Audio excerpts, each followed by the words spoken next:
Shalom les Koulam, voilà, on a après Yom HaAtzmaut, une fête comme on n'en fait pas deux. Ça y est, on est rasé de près, j'en pouvais plus, j'étais en train de me transformer en loup-garou. Et voilà, maintenant il faut attendre l'Akba Omer pour pouvoir se re-raser. Tov, je m'excuse d'avance pour la qualité de la caméra aujourd'hui. On est en train de régler ce problème pour pouvoir avoir une bonne qualité en 4K à chaque fois. Donc on espère pour les prochaines vidéos pouvoir vous sortir un format un peu plus convenable. Tov, alors cette semaine, dans la paracha, on va parler d'un sujet qui est très rasra, hein, qui fout les boules un petit peu, puisqu'on va parler de Haremot, on va parler de la mort et de Kedoshim. Et pour ceux qui ont écouté le cours de l'année dernière, on a expliqué pourquoi le passage par la mort est indispensable pour passer à Kedoshim. Mais cette année, on va voir les choses d'une manière un peu plus différente pour encore et toujours, je crois que je vais devenir professionnel là-dedans, casser les mythes. Et oui, c'est ma fonction, je suis là pour cela. D'ailleurs, après nous être occupés de l'Exode, on va passer à un autre mythe que j'ai hâte de briser aussi. Et on va parler, Bezrat Hashem, quand on y arrivera, de l'Akba Omer. Voilà, tenez bien parce que encore une fois, donc pour ceux qui sont habitués déjà par les cours, je pense qu'ils ont une idée de ce dont on va parler. Mais alors pour le reste, pour ceux qui ne nous connaissent pas et qui viennent de nous découvrir, je vous garantis que tout ce que vous avez pu comprendre sur Rabbi Akiva ou Rabbi Shimon Bar Yochai, c'est loin, mais alors très loin, de ce qu'on nous a raconté quand on était au GAN. Tov. Alors, c'est quoi, quel est le mythe qu'on va essayer de déconstruire? Eh bien, c'est un verset qui a été enseigné, je vais vous le donner, donc c'est dans Ishayahu, chapitre 25, verset 8, qui nous dit donc Billah Hamawet Lanessah. Et donc, ce verset que je vais traduire, qui a été enseigné et qui a été interprété, va nous poser énormément de problèmes. Que veut dire, si je ne traduis que ces trois mots-là, euh, la mort sera donc désintégré ou avalé du mot livloa, la netzach pour toujours. De là, le rabbi, le Rav aussi Even Israël, le Shtenzas, c'est Chonam Livracha, hein, de mémoire bénie, des d'immenses Talmidei Rachamim, ont, ont propagé une étude extrêmement profonde et intéressante sur le principe de la mort qui disparaîtra du peuple d'Israël, qui disparaîtra pour toujours. Et, comme d'habitude, malheureusement, cette notion-là a été prise au premier sens, a été prise à la lettre, comme quoi un jour viendra où les gens ne mourront plus. Les gens ne mourront plus, c'est fini, on restera ici à Natania, sur le Kikar, pour toujours. Et bon, on va essayer de comprendre d'abord d'où vient, bien évidemment, cette façon de voir, et on va déconstruire, bien évidemment. Rashi, donc, sur place, sur ce verset, il va nous dire, il nous rapporte la Masechet Psahim, page 68a, qui nous dit, Yichasenu Weyalimenu Olamit mi Israël. Donc, je traduis littéralement, il la couvrira et la fera disparaître définitivement d'Israël. Donc, de quoi on parle? On parle de la mort, apparemment. Et alors, évidemment que c'est pas possible.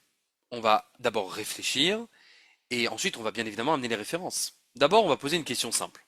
Si, dans les principes de la Torah du Rambam, la Torah est éternelle et ne changera jamais, alors je ne comprends pas comment on peut faire disparaître la notion de la mort si il existe et il existera pour toujours la paracha de Aharemot. C'est-à-dire que si on vit dans un contexte où la mort n'existe plus, alors qu'est-ce qu'on va faire de cette paracha? C'est une paracha entière qui traite de l'après-vie, donc de la mort. Il y a des versets dans la Torah qu'on va devoir donc supprimer, parce que ça n'aura plus aucun impact apparemment sur notre vie, puisqu'on ne saura même plus de quoi on parle. C'est compliqué. C'est compliqué d'essayer de comprendre cela. Donc, on va maintenant rapporter les références pour comprendre bien différemment, bien évidemment, et comme toujours, et je ne cesse de le répéter, je ne contredis pas le Rabbi Lubavitch, qui suis-je? Mais je suis là pour, au contraire, je pense, expliquer que ce que le rabbi de Lubavitch, cette immensité de Torah, a voulu nous enseigner n'est pas à prendre à la lettre. C'est ce que je dis et je répète. C'est inconcevable qu'un Mekoubal pareil, qu'une sagesse pareille puisse ait pu parler de manière simple, sans approfondir ce qu'il a voulu dire. Et encore une fois, parce que ça contredit des sources et des références claires et nettes, et on va les lire. D'abord, on va commencer par Rabbi Avraham Even Ezra. Donc Rabbi Avraham Even Ezra, qui est qui est un petit peu après Rashi. Bon, on peut dire que il s'était à peu près à la même époque, à l'époque du Rambam, Rashi, Rambam, etc. Lui, il a une interprétation complètement différente de ce verset. Et on va comprendre pourquoi il ne peut pas interpréter ce verset comme ce que la Gemara dans Psachim le rapporte. Qu'est-ce qu'il va dire lui? Bila hamavet, yevala otam. C'est ça que Dieu le Ezra. C'est-à-dire que la mort va les engloutir. C'est la mort qui va engloutir et pas la mort qui sera engloutie. Qu'est-ce que la mort va engloutir? Eh bien, tous les Khamenei, Immarchemam, tous les Adolf Hitler, Immarchemo, et tous les Haniyeh, la mort, à la fin des temps, va les anéantir. Donc c'est très très différent de la manière dont Rashi a interprété. Il n'est pas seul, le Malbim va dire exactement la même chose. Billah Hammawet, que la mort va disparaître. Qu'est-ce qu'il nous dit? Dit non. Mais Faresh, mi yivla et aimunot akozvot aele, Hamavet. Qui c'est qui va faire disparaître toutes ces croyances mensongères idolâtres? La mort. Donc, et le Even Ezra et le Malbim n'interprètent pas du tout de la même manière que Rashi. Et ils disent que c'est la mort qui fera disparaître les méchants, et non pas que la mort va disparaître. On continue. Rabbi Yitzhak Abarbanel. Alors, lui, il va être frontal avec ce qu'on vient de dire. Je vous lis Rabbi Yitzhak Abarbanel. Hashela Revi'it Beomro, donc il va poser plusieurs questions sur les versets de Ishaïa, et il va dire Bila Amavet la Netzach, Umaha Hashem Elokim dim Am al Kol Panim, vous inquiétez pas, je traduis après. Ve'er Iyeze, Shebizman Ageula, Ivala Amavet Velo Yamutu Od. Comment est-ce qu'on peut concevoir, comment est-ce qu'on peut imaginer qu'un jour viendra, au moment de la délivrance, où la mort disparaîtra? Écoutez la suite. Kina Akatu Vomer, mais le même Ishaïa va dire au chapitre 65, verset 20, qui a nar ben me'ashana yamut, que un jeune homme arrivera jusqu'à l'âge de 100 ans et il finira par mourir. Et d'après Ishaïa, on est toujours dans la période de la délivrance. Et il continue, Vehamavet en lehimalet mimena beshum zman. Je répète, pour tous les Chabad qui nous écoutent, il y a beaucoup de Chabad qui nous écoutent, et ça me fait très plaisir. Vehamavet, et la mort, en lehimalet mimena beshum zman. Nous ne pourrons jamais, jamais, jamais nous en débarrasser. Et on va voir que, heureusement d'ailleurs, non, jamais n'arrivera un contexte où l'homme sera éternel. C'est une mauvaise compréhension de la notion de Netzach, de Nitzriyut. Très mauvaise compréhension. Et il dit, mais alors qu'est-ce que c'est que cette histoire que la mort disparaîtra? Nous explique Rabbeinu Yitzhak Abarbanel, Hakavana akolelet banevu azot ledarati, il dit d'après moi, hi levaer velodia chorban haumot sheyeh la'atid lavo. On parle de la destruction des nations qui ont voulu détruire Israël. Donc il explique comme le Malbim et il explique comme le Even Ezra. Donc, on a des Talmidei Chachamim immenses, Even Ezra, Malbim, Rabbeinu Yitzhak Abarbanel et tant d'autres, hein, j'ai pas pu tous les ramener, mais qui, de manière simple, sont absolument contre cette idée qu'un jour viendra où la mort disparaîtra. Et maintenant, on va pas faire de Torah. On va laisser la Torah de côté, on va juste réfléchir avec notre tête. Un jour, j'avais discuté avec un Chabad, et il m'avait parlé donc de ce concept d'une vie éternelle, etc. Et je l'ai regardé dans les yeux, et je lui ai dit, mais tu te rends compte de ce que tu dis? Est-ce que tu réalises ce que tu es en train de dire? Tu sais, l'éternité, c'est long. Mais alors, c'est très très long. Ça veut dire que, imagine la vie de tes fantasmes. Chacun, il s'imagine maintenant la vie de ses fantasmes. Il y en a un qui veut l'hôtel particulier avec la Rolls-Royce et voilà et la piscine et tout ce qu'il veut. Tout ce que vous voulez, toutes les bizarreries de ce qu'on peut imaginer que l'être humain pourrait avoir. Ou alors du côté de la Gdoucha même, hein. Entouré de livres de Torah, de tous les livres possibles et imaginables, de tous les poskim, la Charonim, les Rishonim, bref, tout, voilà. Vraiment la vie fantasmée de chacun. Vous la prenez. Et là, on vous dit, voilà, t'as choisi la vie que tu veux pour toujours, c'est parti, ça commence. Et là, vous attendez 1 an, 10 ans, 100 ans. Bon, en fait, j'exagère parce qu'au bout de 3 ans déjà, mais disons que le temps d'étudier toute la Torah, d'étudier toutes les sciences, d'étudier de toute l'histoire humaine, d'étudier même peut-être l'astrologie, l'astronomie, et tout. Disons que ça prend beaucoup, beaucoup, beaucoup de temps. D'accord. 1000 ans, 10 000 ans. On dit bon, je pense que j'ai fait le tour. Non, on n'a même pas encore commencé, mon pote. Ok, ok, ok. 100 000 ans. 100 000 ans, c'est bien. C'est énorme, hein, 100 000 ans. Mais t'as pas encore commencé, hein. Ok, y a pas autre chose? Ah bah non. T'as décidé de ça pour toujours, c'est pour toujours. Essaie de conceptualiser 1 million d'années. Tu dis, oh, c'est énorme, 1 million d'années. Ouais, c'est rien. 1 milliard d'années. Je fais exprès d'alourdir parce que les gens ne se rendent pas compte de l'absurdité de réaliser ce que signifie l'éternité. Mais c'est une horreur absolue. Peu importe ce que vous aurez choisi, peu importe le scénario que vous choisissez, on vous laisse libre de votre choix. On vous dit ce que tu veux, ce que tu veux, je te donne. Mais c'est pour toujours, pour toujours. Vous réalisez que même 1 000 milliards d'années au carré, ce n'est même pas le début du début du début de l'éternité. On n'a même pas commencé à s'amuser. C'est juste logique ce que je dis. Alors on va me dire, oui, mais la Torah, c'est pas que de la logique. Il faut des références. Todaraba. Alors on va amener les références. Je voulais le Rav Kook dans Shmona Gvatsim, chapitre 5, page 230. Im lo haya hamavet noheg ba'olam. Si la mort n'existait pas, היו בני אדם מחדשים אותו בכל תוקף המצאותיהם. L'être humain passerait ses journées à essayer d'inventer une méthode pour mourir. Il dirait il faut absolument que je passe à autre chose, il faut que je meure. On essaierait de s'entretuer les uns les autres. Et comme ça marche pas, on deviendrait complètement dingue. Complètement dingue. Et il continue. Hatsimaon elav haya gadol venizgav harbe yoter mehatsimaon akeh el haim. Est-ce que vous vous rendez compte ce qu'il vient de dire? Il vient de dire, le Rav Kook, Zichrono Livrecha, que la soif de mort, dans un contexte où il n'y a plus de mort, la soif de mort deviendrait plus grande que la soif de vie. On aime tous vivre. Tout le monde veut vivre. Mais dans un contexte où la mort n'existe plus, mais on serait assoiffé de mort. On dit, comment on fait pour sortir d'ici? Comment fait-on pour sortir de cette réalité, de cette dimension, de ce contexte? Mais je vais devenir fou.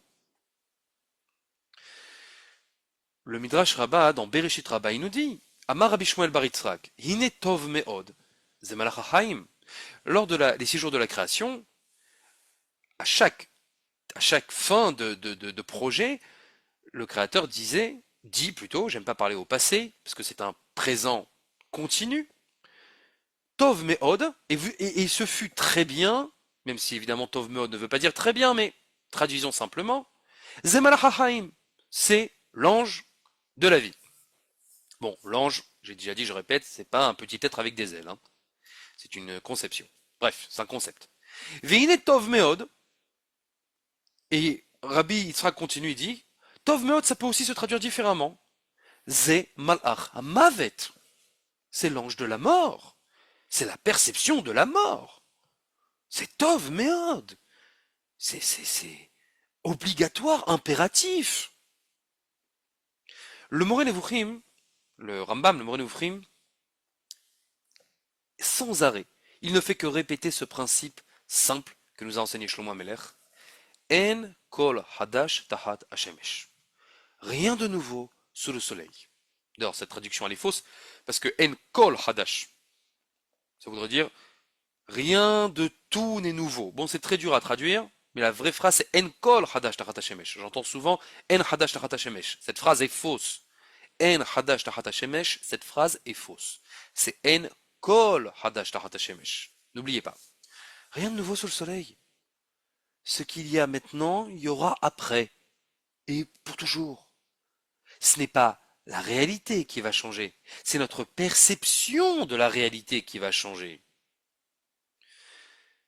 Et donc à partir de là, on comprend que la réponse à cette contradiction entre la pensée chassidique qui nous parle d'un monde sans mort et la logique et les références bien évidemment qui le contredisent de manière frontale, la réponse elle se trouvait dans la suite du verset. Les deux ont raison. Et le Rabbi de Lubavitch a raison, et le Rav Kook a raison. Alors comment on fait pour concilier les deux? Bah écoutez la suite du verset. Umaha Hashem Elokim dim'a me'al kol panim. L'Éternel essuiera les larmes sur tous les visages. C'est ça la réponse en réalité. Ce n'est pas la mort qui va disparaître. Quand quelqu'un meurt, si on avait les yeux pour voir, pour percevoir la dimension dans laquelle il se trouve aujourd'hui, lorsqu'un hayal, un soldat, meurt sur le combat, on pleure. Mais s'il pouvait nous parler, s'il avait la possibilité de communiquer avec nous, il dirait, mais pourquoi vous pleurez? Vous savez dans quelle dimension je me trouve? Mais je suis ravi d'être mort. Ravi. Et si nous on le voyait, on dirait, mais, eh bien, Mazal Tov. Vatitzhak le Yom Aharon. Et quand on dit dans le Birkat Hamazon, avant le Birkat Hamazon, quand on fait le Shira Ma'alot, on dira que l'humanité va se retrouver avec un grand sourire. Az imalet hokpinu. Pourquoi on va sourire? Parce qu'on va pouvoir avoir cette perception qui nous permet de voir ce qui se passe après, sans pouvoir nous-mêmes y participer, mais de la visualiser uniquement. Ce qui veut dire que aujourd'hui, étant donné que nous n'avons pas la possibilité de savoir ce qui se passe à quelqu'un de proche après sa mort, c'est ça la tristesse. C'est ça qui nous attriste en réalité, c'est pas la mort en elle-même. Lui, il va très très bien. Mais nous n'avons plus de contact avec lui, on a perdu le contact, on a perdu le vav à Hibour, on a perdu le vav. Il n'y a plus de Hibour. Et c'est ça qui nous attriste terriblement. C'est le fait de ne pas savoir mais où il est, mais qu'est-ce qu'il fait, mais qu'est-ce qu'il mange, qu'est-ce qu'il fait? Il est où? Mais on comprend que la mort, comme nous l'enseigne le Gaon de Vilna dans la Megillah, mais c'est qu'une étape. Rien de plus et rien de moins. Ça nous paraît aujourd'hui très douloureux parce qu'on ne sait pas ce qui se passe après, mais elle nous permet de passer de cette étape-là, de cette condition-là, à une autre condition extraordinaire. C'est pour ça que le mort en hébreu se dit niftar, niftar qui veut dire dispensé. On est dispensé, après 120 ans, de tous les problèmes sociétals connus. Qu'est-ce que c'est les problèmes sociétaux? Eh ben, un homme, il doit se nourrir, il doit acheter une maison, il doit nourrir sa femme et ses enfants, il doit être en bonne santé, il doit étudier, il doit être quelqu'un de respectable, d'honoré, d'honorable, etc. Il doit affronter sa belle-mère, il doit affronter son patron. C'est les problèmes de l'homme. Eh bien, tous ces problèmes-là, de parnassa, chas v'shalom, de santé, etc., une fois que le tikkun est terminé, il est niftar, c'est bon, tu es dispensé de ces problèmes-là. T'inquiète pas, il y a d'autres problèmes qui arrivent. Je peux te le garantir. D'autres problèmes arriveront après. Des problèmes bien plus importants. Mais tu auras aussi des capacités bien plus importantes. Mais une fois que tu seras arrivé aussi dans ce monde avec des problèmes beaucoup plus importants, mais ne t'inquiète pas, dans cette réalité, là aussi tu mourras. Beaucoup pensent qu'après cette mort, c'est fini. Pas du tout. C'est une autre dimension qui nous permet d'arriver dans une autre constellation. J'en sais rien. Nous, on est dans la troisième dimension. En haut, en bas, à droite, à gauche, etc. le volume. Mais il y a une quatrième dimension, il y a une cinquième dimension. Les Mékobalim en parlent. Alors, on n'est absolument pas capable de comprendre ce que c'est. C'est comme essayer d'expliquer à un aveugle de naissance ce que c'est qu'une couleur. Allez dire ça à Gilbert Montagnier, il dit voilà, c'est noir, c'est bleu, c'est rouge. Je vais vous dire, c'est quoi? Qu'est-ce que c'est? Bah, c'est noir, faut que tu le vois. Ah, mais je peux pas. C'est exactement pareil. Nous n'avons absolument aucun moyen d'expliquer quelle est la perception de la dimension d'après. Mais même dans cette dimension d'après, vous croyez que c'est pour toujours? Hasvé shalom, quelle horreur! Ça s'arrête et on passe à une dimension sixième dimension, huitième dimension, etc., etc. C'est pour cela que, après la paracha de Aharemot, qu'est-ce qu'on va lire juste après? Kedoshim. Une fois que cette réalité est morte, tu passes à un stade de Kdusha. Et Kdusha, qui, je répète, ne veut pas dire saint, qui veut dire particulier. Les Hakdish, ça veut dire mettre de côté. Tu passes à un stade particulièrement différent. C'est ça être Kadosh, quelqu'un de particulièrement extraordinaire. Maintenant, nous, ça ne nous concerne pas parce qu'on est vivant. Jusqu'à preuve du contraire, on est vivant. Donc ce qui se passe après la mort, je m'en fiche. Moi, je suis vivant. Eh bien, en réalité, étant donné que la Torah, elle est intemporelle et donc elle parle dans tous les contextes générationnels, donc aujourd'hui, je dois comprendre que quoi? Que lorsque j'ai des problèmes, on a tous des problèmes. Tous. Imaginez pas que tout le monde a des problèmes. Mais la Torah, elle te dit que pour te débarrasser des problèmes, tu dois mourir. Parce que tes problèmes ne sont que le résultat de ton comportement. Il faut arrêter avec c'est une xéra, ça tombe sur moi. Non. Tout ce qui t'arrive n'est que le résultat de ton mauvais ou de ton bon comportement. Donc, si tu veux te débarrasser de tes problèmes, il faut que ce mauvais comportement, ce mauvais Michael, meure.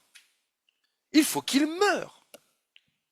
Nous ne sommes pas les enfants que nous étions. Cet enfant que nous étions, il est mort. Cet adolescent que nous étions, il est mort. Ce mauvais mari que nous étions, ce mauvais patron, ce mauvais salarié, tout ça c'est mort. Maintenant, je suis un être nouveau. Et c'est ça, en réalité, la leçon actuelle pour nous autres êtres vivants, c'est que après Aharemot, on fait dévoiler un nouvel être, un être qui est Kadosh. Shabbat Shalom.